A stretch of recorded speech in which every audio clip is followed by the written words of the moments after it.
What does one say to an ancient Nephilim ghost? I suppose you start with... My mom always said life was like a box of chocolates. You never know what you're gonna get. Hello, my friend. Stay a while and listen. What's going on, guys? It's Filthy, and we're back with another video. Today we're going to do the solo 150 walkthrough for the Necromancer. Not as easy as advertised. This was a tough one, but we did actually manage to get it done in 13 minutes 50. We'll do the walkthrough in a sec. We're going to look at the character first. Before we do though, as always guys, thumbs up brightens my day. Subscribe if you're interested in D3.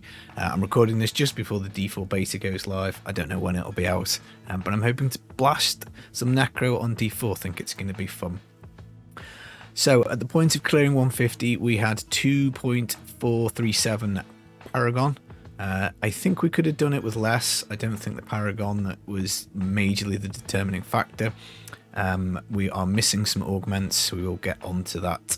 We've got the funerary pick. We have crafted ourselves a primal one using the on-season mechanic.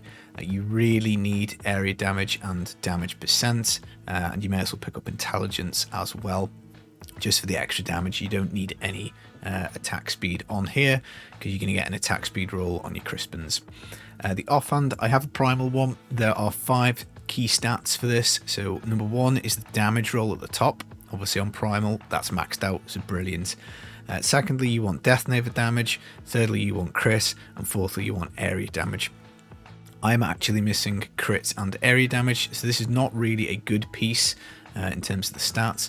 But again, because it's primal, the Death Nova modifier at the bottom has rolled 50%, so that then stacks up to 500%. So realistically, you want to try and get another stat on this if you can, and still make sure that this Death Nova roll is like 48 or above. I decided to aug this up because I just felt like it was doable at the time. We took the Guardian set. I think a little bit more Paragon. I probably could have got rid of this, and we could have gone for Orgilds here. This is just basically pumping us full of vitality, intelligence, strength and dexterity. Mainly it's the main stat that is going to be helpful for doing the damage. Both those pieces are auged and fairly decent. We've got auged pants, we've got auged boots, we've got auged gloves. You want double crit and area damage. Again, you may as well get main stat because I don't think there's anything else beneficial.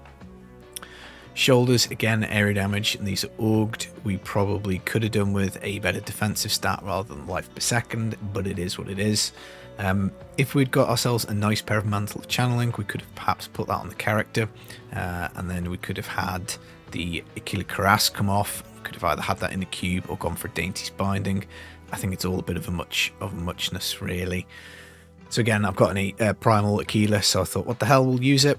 Non-ancient helm. I didn't realise I've actually used the wrong helm. I've got one with 6 crit and 15 Nova, but I had an absolute mental moment, and I think I overwrote my build with my speed build.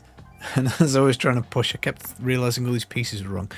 So that would have made it a bit easier. I could have had a bit more Death Nova damage. So, you know, be better than me, guys. The Haunted Visions was another piece I didn't really like. We've got crit chance, physical, only 16, not 20. We've got a damage roll, and I would much rather have crit damage. I think I'd rather have area damage as well. So not a great piece. The Convention was fine, double crit and area damage, not ancient, so couldn't aug it. But it does have the 199% roll on it. And then the Crispins is laughably bad. It does have the 100% on it. On the modifier, you know, you don't want to be rocking an 85% one. Anything over about 95 is really what you're looking for. And I couldn't roll any of the stats because I had to roll a socket on it. So we've got 5% cooldown, which is crap. 5% attack speed. You're probably going to end up with attack speed regardless because it defaults with that and intelligence. But like crit chance, crit damage, area damage, if we could have got any of those on there, if we could have rolled with a socket natively, we could have had attack speed, double crit, socket. So pretty poor piece, but really hard to get a nice one of these. I think it's hard to get a nice ring of Royal Grandeur as well. It involves doing a lot of bounties and hoping you get one that drops nice. Bloodtide, of course, in the cube. This gives the extra 400% modifier. Skills wise, we went for the meta selection, I think, except for the frailty curse. So you can take the leech curse that resets the potion cooldown. I found that to be a huge pain in the arse, and it was just so much easier to play with frailty because everything is auto cursed, so we're always getting some extra damage out of spreading malediction. Bone armor dislocation for the stun, blood rush we get all the runes, simulacrum blood and bone for the dual simulacrum, power shift on siphon blood for the damage, and then blood nova of course because it synergizes with the set. Cheat death, which I think we probably use, I can't remember, we'll have to look at the run. Standalone gives us a lot of armor, which is very handy, and then swift harvesting for the attack speed on the siphon blood, because of course the iron rose is giving us the auto generated blood novas. Legendary gem wise, Zai's at 150, Stricken was at 147 when we started, 150 when we finished, and then Bane of the Trapped at 150. Health gem in the helm, damage gems in the chest and pants. We perhaps could have done it with rubies, and then we would have got some more armor, maybe. I don't know. Let's go watch the clear. Right, and here we go, guys. This is the clear. So we're coming in, we get a Festering Woods. So we're already thinking, right, this is it. This is going to be the time. It's Festering Woods time. We've got a chance. Now, I fished a bunch of maps. I nearly got, oh well, I did get to the end on several, got to the Rift Guardian on several. Rift Guardian is a real problem for this build. We'll talk about that, I guess, when we get there. So initially, what you're trying to do is you want as many mobs around you as possible. So the fewer you have around you, the worse the build is, because obviously the Blood type blade does 400% for each enemy. So 10 enemies is like a 4000% modifier. One enemy is 400%. 20 enemies is an 8000% modifier, so on and so forth. So the more you can get around you, the better. Now I'm kind of just trying to play around my physical convention cycle, so it goes cold first now, as we see here, and then it goes on to physical. I'm trying to make sure that we get the bone armor off at that point to deal some pretty big damage. But I think at this point I'm thinking, yeah, this density is not really that good. I would have hoped for better mobs. We could have had a really juicy, thick map. But I'm thinking, well, we've got a little bit of progress. So, if we can get enough of this together, we can get enough of it killed to get a pylon. And that's why we're skipping the elites. We're basically just trying to build up the progress bar on the right, because the way that works, as I've said in previous push videos, is the further along the purple bar gets, the higher percentage chance you have of a pylon spawning. So you can run around the whole time with the purple bar being really low. You probably won't find a pylon. You might get lucky and there might be one early, but the more progress you can make, the more chance you've got of getting a pylon. And then it resets, and again you have to add more to the purple bar. By what I say always in these videos, I'm not pushing expert by any means, but I'm just going to give you my kind of casual thoughts on it. So again, we're just trying to look for simple, easy to kill enemies. We're trying to get them all to come together, and we get a bit of a break here because we start getting these bone warlock guy things. This guy here who spawns extra skeletons. That gives us a little bit of hope that maybe they can actually produce some enemies for us. And basically it's going to fall down to, how big is this map, what's on here. We get our first pylon, and we also get the entrance to the next floor, and I think we just think, well, what the hell, we'll pop the pylon. There was something going around about saving a pylon for the boss. You do have to do that, but I thought, well, we're going to have to try and progress this somehow, so we'll try and see if we can't maybe get an elite kill. Yeah, and see what we get. I think we end up bailing. I think we just kill the trash and we bail. But as you can see, we're ahead on progress. So provided we can find little crappy enemies and enough of them to kill, we can make enough progress to get the pylon to, the next pylon to spawn. Realistically, Condi is obviously what you want on any kind of push clear. And I think we bail. And floor 2 is depth keeps. And I'm thinking, well, this is not great, but bear in mind we do have about half the speed pylon left at this point, so I'm thinking, well, we'll stop and make a little bit of progress as we go through this, if we can get any juicy bits like this where there's enough enemies to get a little bit of progress out of this. But other than that, we're looking to try and get through this floor as fast as possible, because it's not going to be much use. I think I'd stop to do 2 physical cycles here before we move on. So you're trying to move between physical cycles. Again, I read the map wrong there, go the wrong way, so that's a bit of a whoopsie. But basically, on cold, I'm having a look around. Is there enough enemies to stop the DPS? If there is, we're going to do it. And if there isn't, well, we may as well just keep on skipping, because like all of this stuff, because of the walls, we can't hit enough targets. We can't get enough targets around us, so we just end up completely skipping this floor. Fortunately, it's not too big. We do get to the end, and I think, well, we'll jump in the pink rings for the damage, Oculus, and we'll try and do a convention cycle here, get some kills, and then maybe we can see what is on the next floor, and hope that it's a good one, because if the next floor is bad, this run probably would have been a rip. And it's not been great, even though we got Festering Woods on the first floor, it's not been great so far. And then look at this for luck. Yes! Yes! Oh, yeah! Can you feel that, buddy? Huh? Huh? Huh? We get ourselves a conduit pylon right at the entrance of the Festering Woods. And we've actually got a decent bit of density here, so we're thinking this could be on. This could be it. Lots of little crappy enemies, which is brilliant.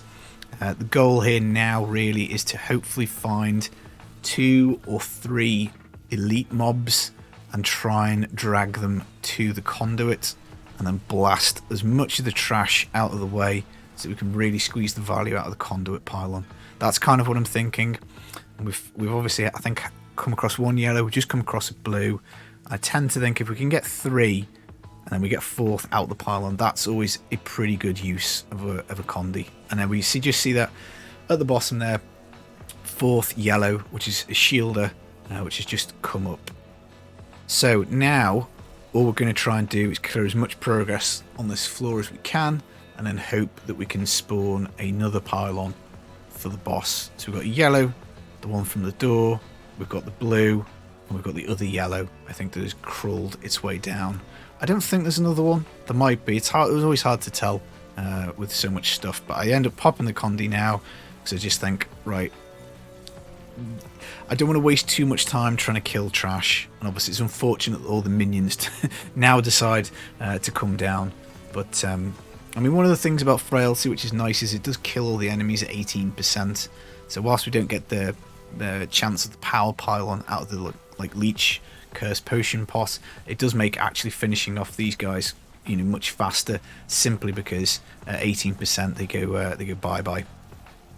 And obviously now we've really rocketed ahead against the progress. We're coming back down here to grab the blue and the other yellow, and I think if we can get both of these done, we've got a real chance here, because we're obviously nice and ahead, and it'll just be depend on what is left on the floor. So I think we've still got power pylon in the bag.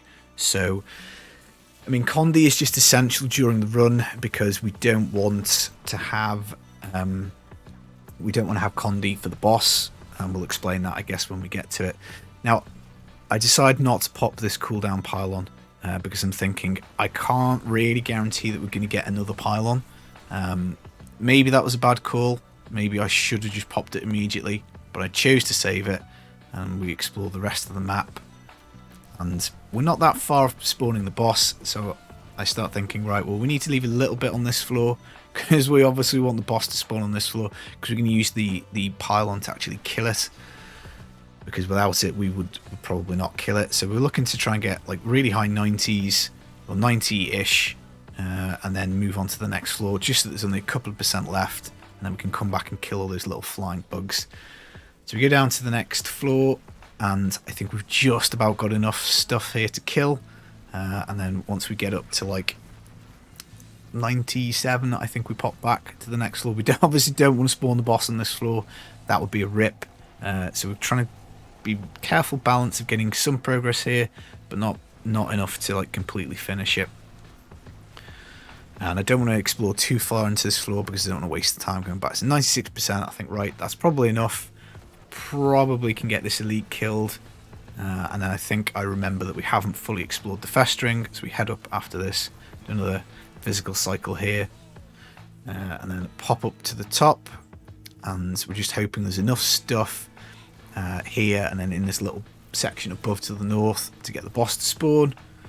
Don't really need to kill the elite, I don't think, but I am starting to worry at this point, because I'm thinking if there's not enough density like this, it's not great. I'm thinking, shit, if I balls this up, do I need to go back to the floor? But as you see, we get enough progress. We just need to get the boss to spawn. And obviously the best boss would be like Hamlin, somebody with a load of ads. But unfortunately we get this charming succubus lady, Tethris. Quite annoying because she moves away a lot. Now the time in the top right is 18:29, so make a little mental note and think, right, well, I want to stack Stricken at least 2 minutes, probably 3, before we pop the pylon, because at the moment she's a single target Rift Guardian. We've only got 400% damage out of our Blood Tide Blade. When we pop the pylon, we're probably going to get 4 or 5 enemies, so that's going to be like a 2000% damage, so that's going to be roughly 5 times, I think. So we get a 4 or 5 times damage increase once we pop it. So we just want to make sure we stack the Stricken enough to make sure that it's worthwhile, so that we don't end up killing the extra enemies before we kill the boss. It may well be that I stack this too long. Again, it's my first ever 150 on Necronova, so you know, I'm sure there's different things we could have done, different improvements. Initially my plan was to stack it for 2 minutes, and then I think I just end up thinking, well, it looks like we've got quite a lot of time. I don't really need to do this in the fastest time possible, so long as we can get the 150 done, that's the main thing. So I think I end up deciding to leave it till 33 minutes past 6, and then I think, right, we're going to pop it. Now this definitely was not as easy as I thought. Basically, I don't know whether that was me screwing up my build a little bit and playing a long time with the wrong pieces on and stuff like that. Realistically, you just need to fish keys until you get a festering woods with decent density. I mean, like, realistically, what made this clear was floor 3, because we got the conduit, which is a good bit of luck. The floor was juicy with density, which allowed us to make a lot of progress, and we got enough elites to get a really big lead up on the boss. So, you know, without that floor 3, we're obviously not clearing this, and that's what you're kind of looking for, that unicorn floor, conduit, decent density, and enough elites to make a real big amount of progress. Now, obviously, if it had been a power pylon at the end here, that would have been even better. We could have maybe got another pylon during the actual clear itself. Again, maybe if I'd managed things a little better, perhaps. But yeah, but we're just kind of thinking, looking at it, going, we're about a quarter of the way through the health, and we've still got quite a bit of time left. And I'm just really hoping that this trick of spawning the extra minions works. Still trying to do the convention cycle, so trying to stun the boss for the physical. So cold, as soon as cold ends, hit the dislocation, and then just trying to see if we can't get as many clips off onto it as possible. I'm just looking, has one of my simulacrums died? I think it has. I haven't even noticed. One of our sims has disappeared. So really, we should have been reactivating, so this would have been even quicker, I think, if we'd realised that. But you know, sometimes in life you're panicking, your adrenaline's going, and yeah, obviously without watching this back, that does happen sometimes in these clears. It's a bit weird. The simulacrums disappear. I don't know if it's like a fatal damage thing. At some point we must have activated the cheat death. Maybe I played the whole Flaming Rift with only one. We'll have to go back and have a little look. But 33 minutes, we go, right, that's enough to pop it. Yeah, Jesus, do we only have one sim? I can't believe that. So there you go. We could have done this much better, and that's why sometimes watching these things back is helpful. But anyway, we've got a little bit of luck, I suppose, because it's a shielding enemy. Shielding enemy is great for us because we don't want it to die. We want these ads to stick around as long as possible. And the only thing I'm thinking now is, please don't kill me with the arcane. You know, we don't want to die. And obviously targeting the boss becomes a little bit more difficult with the extra enemies around, but we're still gonna keep going. I wonder what point our sims disappeared. We're gonna have a little look back through that in a sec. Obviously feeling quite confident now because the boss is down to like a third health. We've still got a healthy amount of time on the timer. She is proving very annoying, disappearing. Like any Rift Guardian that had ads would have been better. His second simulacrum would have been better. Yeah, it's funny. It's funny you don't notice these things. We're getting quite excited now because I'm thinking, yep, 150 Necro, this is it. It's going to be done. If we play the Necro for the rest of the season, it's only for funsies. We don't have to be doing this. And yeah, we only have to get it to 18% life and then she'll die because of the curse. And there we go. I have exorcised the demons. Great success. Rank 80, 860. Right, let's have a little look. When did this simulacrum disappear? Did we proc right at the start? That's another one we didn't clear. Where are we? So we've got 2 there. So we must have gone on to cheat death at some point, and one of them has disappeared. I don't know if that's a bug or if that's how it's supposed to work. We've got 2 there running through there. We've still got 2 there.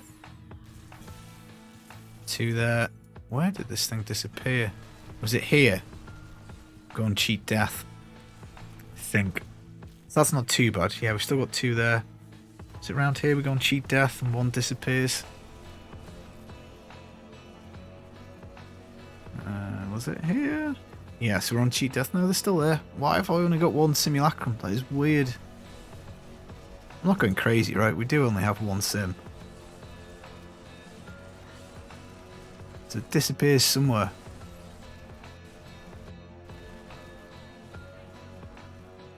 We've got 2. This is really, really weird, guys. I'm just going to watch this and see where it disappears.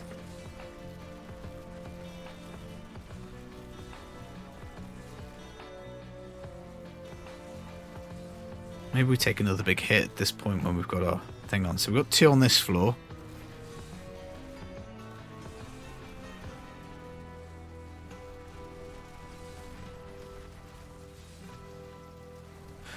So do we still have 2 when we teleport onto the next floor? That's the question. The bone guy's still there. I can see him by the mouse. Is it there? Is that it? Did we lose him then? Yes, we lost him then. We didn't notice. So you need to be a little careful with the simulacrums. They can drop off if you take any big hits. You need to make sure. And I guess maybe as a standard practice, when the boss spawns, you might want to just press your simulacrum to make sure you've got 2 of them. So yes, we would have done that a little bit quicker. But that's not too bad. I was scared we'd played the whole Rift with only 1 simulacrum, which would make me ultra potato. Right, I hope you enjoyed this walkthrough. I will be back, hopefully with some more 150 clears in the future. I think it's probably Barb next. I think that's going to be the easiest. We've got a decent-ish amount of Barb gear already. So, yeah, we'll try and do Raycore next. I've been Filthy Casual. I hope you enjoyed the video. Take it easy, guys. Peace.